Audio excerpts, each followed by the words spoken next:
I wanted to show you this new module I just released in the Sapphire plugin. It's called Chaops, and Chaops is short for chaos operators.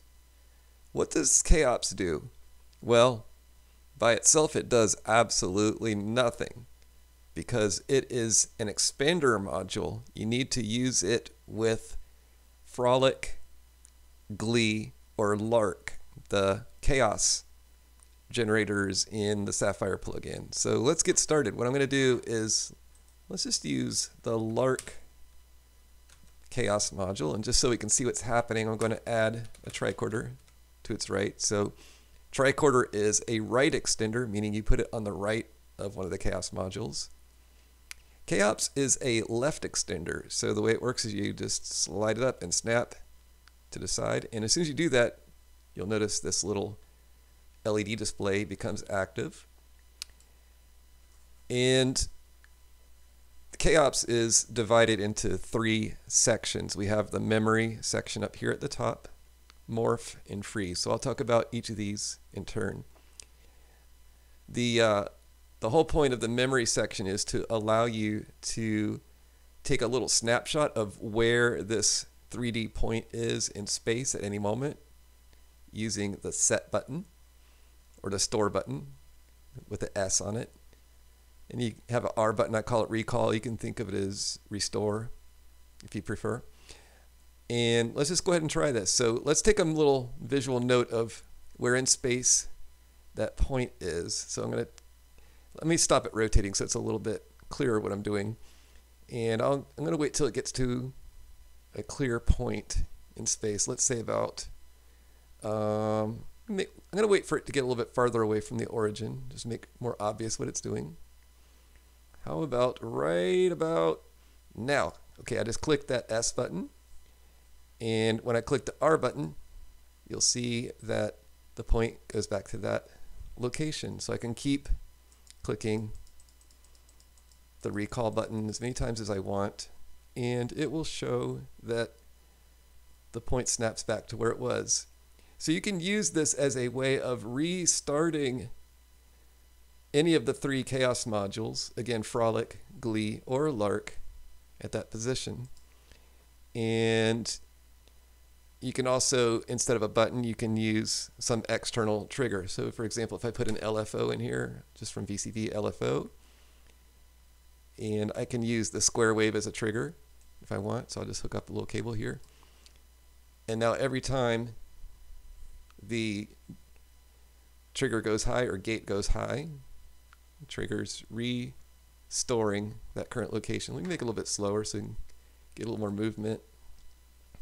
So my intention here is to allow you to maybe create more repetitive sequences with these chaos modules.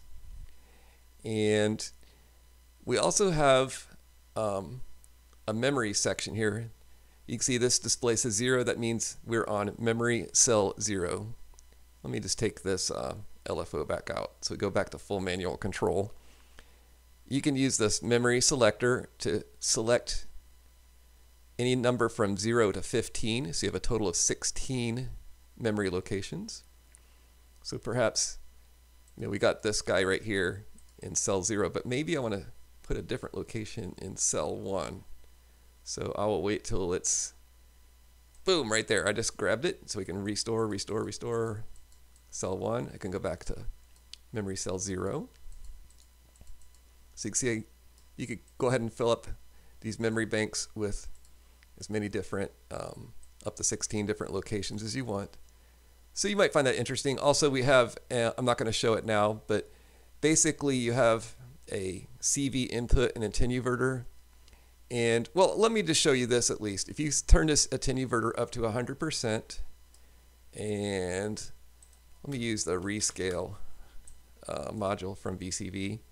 It just lets you put out any kind of voltage you want here. And the way this works is for every half of a volt you go up or down, you'll change the memory cell by 1. So if I make this go up to half a volt, let me just type it in, 0.5. Or you can make it 1 volt goes to memory cell 2, 1.5 will go to 3, and so on. Also, if you go negative, it'll wrap around to 15. So you have this kind of circular buffer thing.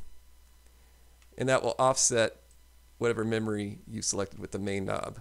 So you get the idea that you can automate addressing these memory cell locations to store. So I want to store something in 12, but then maybe I want to go back to 0 to recall, and go back to 12.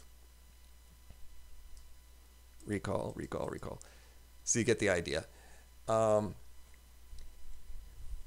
that's basically it for the memory. So you can see how you could use this to make repetitive sequences or just have some control of, you might use this as a reset just to start your patch in a known state and send a trigger to the recall trigger input, just like you would sync an oscillator, or you'd reset a drum module or a clock module, something like that.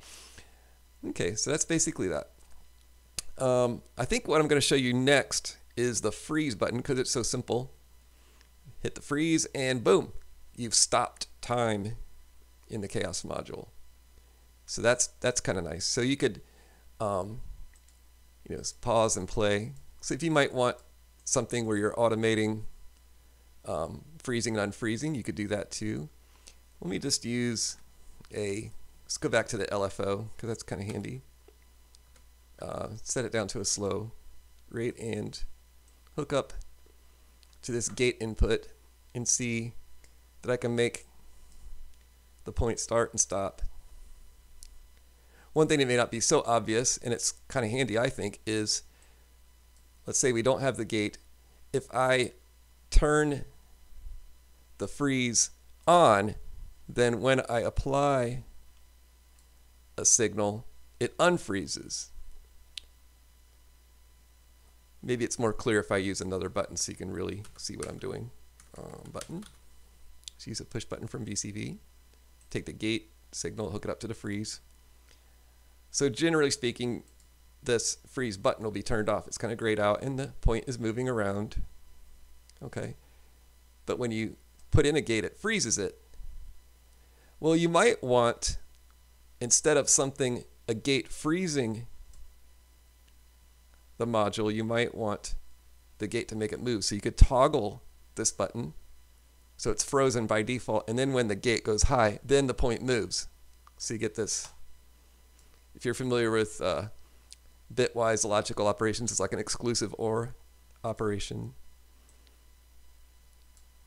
Okay, so that's what freeze does for you. We'll take this out, we'll unfreeze. The final thing that Chaops currently does is it allows you to morph between position vectors, which is what a chaos modules do by default. They give you position.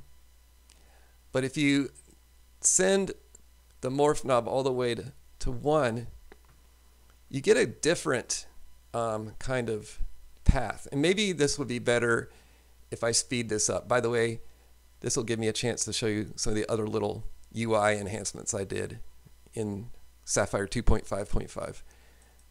If I right click on the speed knob, as always, you can use turbo mode, but you may have noticed it used to have a CPU usage warning here. I've taken that out because I've dramatically improved the performance of turbo mode. So I'm using turbo mode to really speed things up, and in fact I'm going to crank the speed up so high that you can really get an instantaneous idea of the shape. And just to show you, let's turn on the CPU monitor.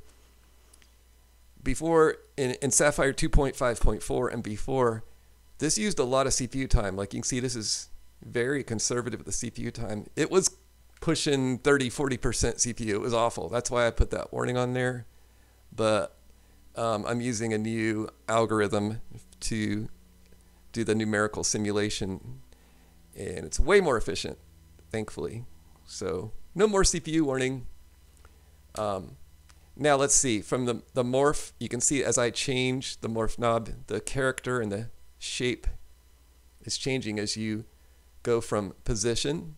This is like a mix knob, so I'm going from 100% position vector and 0% velocity all the way to the inverse, the 0% position and 100% velocity.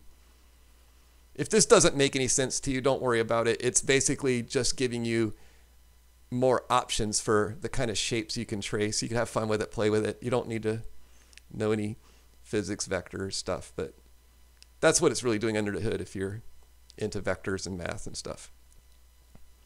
Okay, so and again, you have your attenuverter and CV input where you can automate the morph. So that's basically it. Also, you may have noticed now there's a letter T appears on the speed knob when you're in turbo mode. I really believe in visual feedback, and so that's why I wanted to add this. You should be able to look at a recording of a patch and tell what's happening as much as possible.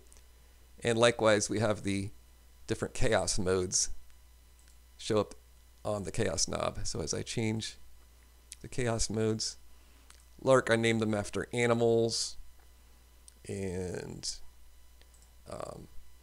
in Glee, I named them after fruits. So just for fun. So that's basically it. Just a quick little intro to the Sapphire Chaops module and showing some little UI enhancements. I hope you have some fun and do some neat stuff.